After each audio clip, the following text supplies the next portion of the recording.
Hello friends, তোমাদের জন্য আজকে একটা ধামাকা ভিডিও নিয়ে চলে এসেছি। তোমরা দেখতে পেয়ে গেছো থাম্বনেলে যে হ্যাঁ 2024-এ যে SSC GD physical medical documents verification সব কিছু চলছে। এই যে ভ্যাকেন্সিটাতে তোমাদের কাট অফ কিন্তু বেশি যাচ্ছে না। অনেক দিন পর নিয়ে আসলাম এর উপরে ভিডিও। তোমাদের মাঠের ব্যাপারে, মাঠে কি চলছে, মাঠে মেডিকেলে কি হচ্ছে, তোমাদের ডকুমেন্টস ভেরিফিকেশনে কি চলছে, সমস্ত কিছু কিন্তু তোমাদেরকে আমি এইখানে পুরোপুরি ছাত্রদের মুখ থেকে শুনে কিন্তু তোমাদের কাছে বলতে এসেছি। ভালো করে জেনে রাখো, যারা দিতে যাওনি এখনো ফিজিক্যাল, এখনো তাদের সময় আছে, দেরি আছে, এবং বহিরাগত ব্যাপারেও কিন্তু একটু আলোচনা করব।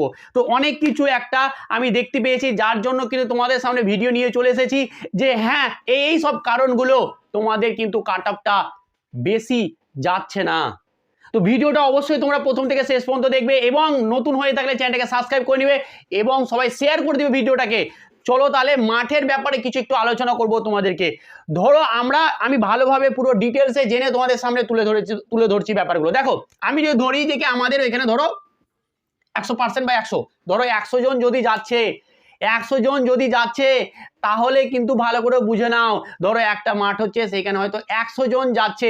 সেই 100 জনের মধ্যে মাত্র 10 থেকে 12 জন শুধু সিলেক্টেড হচ্ছে যে কি হ্যাঁ তারা ফাইনাল লিস্টে, মানে তাদের নাম আসবে কি না আসবে সেই ব্যাপারে। তাহলে বাদ যাচ্ছে কি হারে দেখো। আর যারা বহিরাগত ব্যাপারে অনেকে টেনশন করছো, একদম টেনশন করো না। যারা বহিরাগত আসছে প্রত্যেককে ধরা হচ্ছে, আর প্রত্যেককে ধরা হবে, তাদেরকে শাস্তি দেওয়া হবে। সবাইকেই ধরা হচ্ছে, অনেক ধরছে। যারা এইসব ভিডিওগুলো দেখছেও তারা যাতে ভয় পেয়ে অনেকে এবার আসবেও না। অনেক ভিডিও দেখেছি, আর সত্যি অনেক কাজ করছে, আর অনেক ছেলে ধরছে। আর এরকম করে তোমরা আমাদের অনেক তোমাদেরকে রিকোয়েস্ট থাকছে যে যারা এরকম করছো তারা কিন্তু একদম করো না, এটাকে খুব অন্যায়। আর যারা এই কাজগুলো করছো, যে ওদেরকে ধরছো, এগুলো কিন্তু খুবই ভালো কাজ করছো। আমাদের পশ্চিমবঙ্গ ছেলেদের জন্য কিন্তু অনেক তোমরা যে কি করছো সেটা তোমরা নিজেই জানো, এবং যারা জানছে দেখছে যে হ্যাঁ তোমরা কি করছো, অসংখ্য ধন্যবাদ তোমাদেরকে।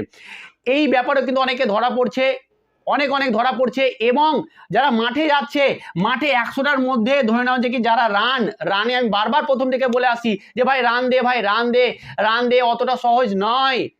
তোমরা ভেবেছো সবকিছু সহজ, 24 মিনিট 5 কিলোমিটার, 5 কিলোমিটার কোনো ব্যাপার নাই, 24 মিনিট এটা ঠিকই, কিন্তু দমটা পাবে কোথায়? দমটা পাওয়ার জন্য তোমাকে রেগুলার মাঠ করতে হবে। তো মাঠে যাচ্ছে অনেকটা বাদ। তার থেকে তোমরা আশ্চর্য যাবে, মাঠের আগেই হাইটে চেস্টে অনেক ভুড়ি বাদ, মানে হাইটে কোনো রকম একটুও ছাড় না, যেটা মাপ সেটাই নিবে, একটু 19-20 হলে কোনো রকম কথা বলছে না। তো এই হাইট চেস্টে কিন্তু অনেক বাদ যাচ্ছে। আর মাঠে তো রানে তো যাচ্ছেই, রানে তো দৌড়াতেই পারছে না ঠিক করে, ছেলেদের পাই চলছে না, বুঝে যাচ্ছে তো আমি কি বলছি। তোমাদের হাইট এবং চেস্ট যাদের মনে হচ্ছে যে কি হ্যাঁ সমস্যা হয়ে যাচ্ছে আমার একটুখানি, যাদের সময় আছে একটু হলেও, দেখো তোমাদের যদি যা বয়স আছে, তোমাদের 24-এর নিচে প্রত্যেকেরই আছে আশা করি। আর যদি থেকেও থাকে, তোমরা একটু ভালো করে এক্সারসাইজ করো, হাইটটাকে তোমাদের বাড়াতে হবে। একটু 19-20 থেকে গিয়ে কিন্তু কোনো লাভ হবে না। তবুও বলা যায় যে ওখানে একটা ভাগ্যর ব্যাপার থাকে, কিন্তু খুব ভালোভাবে কিন্তু এখানে বাদ যাচ্ছে, অনেক পরিমাণে বাদ যাচ্ছে। এটা একটা যাচ্ছে মাঠ। এবং তোমাদের আমি চলে এলাম যে কি হ্যাঁ ফিজিক্যাল মেজারমেন্টের কথা বললাম, এরপরে আসছে মেডিকেল। ভাই মেডিকেলে কোনো কিছু দেখছে না, একটু 19-20 হলে মেডিকেল হেভি টাফ হচ্ছে, মানে দারুণ পরিমাণে কিন্তু টাফ হচ্ছে। আর হওয়াটা দরকার আছে। যাদের দেখো পুরো ভিডিওটা দেখো, যাদের একটু নাম্বার বেশি আছে, 5 আছে, 7 আছে, বেশি আছে, 6 বেশি আছে, 4 বেশি আছে, 2 বেশি আছে, তারা ভাবছো যে মাঠে যেয়ে কি করব, এই ভুল করো না। বলাই যাবে না এবারে কাট অফ কি হবে, বলাই যাবে না যে মাঠে কি হতে যাচ্ছে। হাইটে অনেক ছেলে বাদ চলে গেছে। আমি বলছিলাম বারবারই বলছিলাম যে অনেক ছেলে আছে যারা ভালো ছেলে, তারা হাইটে হবে না, মাঠে দৌড়াতে পারবে না, ঠিক আছে, তারা চলে গেছে পরীক্ষা দিতে, আর ভালো নাম্বার পেয়ে বসে আছে। তো তারা বাদ চলে যাচ্ছে হাইটে ভুড়ি ছেলে বাদ। আর মেডিকেল কিন্তু বিশাল কড়াভাবে হচ্ছে। চোখের সমস্যাতে মানে বলা যাবে যে সবই বাদ। মেডিকেলে এখান থেকে ধরো এই রান, তারপরে হচ্ছে যে ফিজিক্যাল মেজারমেন্ট থেকে যদি এখান থেকে 30 জন যাচ্ছে ধরো কথার কথা, এই রানটা মাঠ টাট করার পরে 30 জন যদি মেডিকেলে যাচ্ছে, তো এইখান থেকে পারফেক্ট 10 জনই থাকছে, 20 জনকে রিমেডিকেল দিচ্ছে, 22 জনকে রিমেডিকেল দিচ্ছে, বা বলছে যে কি তোমাদের বাদ হবে না। আর এটা মাথায় রেখো যে যারা রিমেডিকেল হচ্ছে তাদেরকে নেওয়ার চান্সটা খুবই কম। তাহলে 100টা ধরে নাও যে 8 থেকে 10টা তোমরা চান্স পাচ্ছ ফাইনাল লিস্টে যাওয়ার। তো সেখানে দেখো যে কতটা তোমাদের কাট অফের কি হেরফের হবে। তো আমি বারবার রিকোয়েস্ট করছি তোমাদের যাই বেশি থাকুক না কেন তোমরা মাঠে যাও, এবং একটা সুযোগ তোমাদের কাছে এখানে তুলে ধরেছে। যারা ভাবছিলে একটা সুযোগ, একটা কথা ভালো করে তোমাদেরকে মাথায় গেঁথে নাও, যে যাদের একটা 1 নাম্বারও বেশি আছে বা পয়েন্ট নাম্বারও বেশি আছে, ভাই তোমরা এবারে না ডাইরেক্ট মেডিকেল ফিজিক্যাল সবই করে নিতে পারবে, সবই করে নিতে পারবে, তুমি দেখে নিতে পারবে, চেক করে নিতে পারবে যে তোমার মেডিকেলে কোনো সমস্যা আছে কিনা। কিন্তু এর আগে বা যদি মেডিকেল ফিজিক্যাল আলাদাভাবে হতো তাহলে তুমি ফিজিক্যালের পরে কাট অফে যেতেই পারতে না, তাই না? ফিজিক্যালে যদি বাদ পড়ে যেত তাহলে মেডিকেল যেতে পারতে না। কিন্তু এইখানে একটা সুবিধা আছে তোমার, যে তুমি ফিজিক্যালের সাথে সাথে একসঙ্গে মেডিকেলটা করে আসতে পারবে।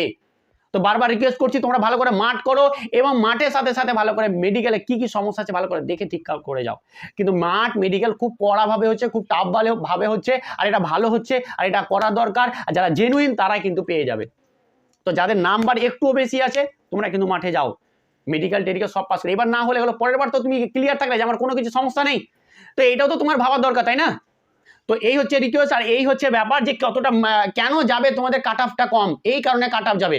ভাই থাকছেই না ছেলেপিলে, ঠিক আছে? তো আমি বলছি বারবার এই কারণগুলোর জন্য কিন্তু কাট অফটা খুবই বিশাল বিকট একদম, যে বিশাল বেশি হয়ে গেছে ফিজিক্যালে কাট অফটা, ফাইনাল কাট অফ বিশাল হাইফাই হয়ে যাবে, এরকমটা হবে না, তুমি কথাটা মিলিয়ে নিবে। আশা করি তোমরা বুঝতে পেরেছো। ভিডিওটা সবার মধ্যে একটু শেয়ার করে দাও, লাইক করে দাও। যারা নতুন আছো এসএসসি জিডির জন্য কিন্তু অবশ্যই চ্যানেলটাকে সাবস্ক্রাইব করে নাও। চলো আজকে এখানে ভালো থেকো, ভালোভাবে পড়াশোনা করো। Thank you.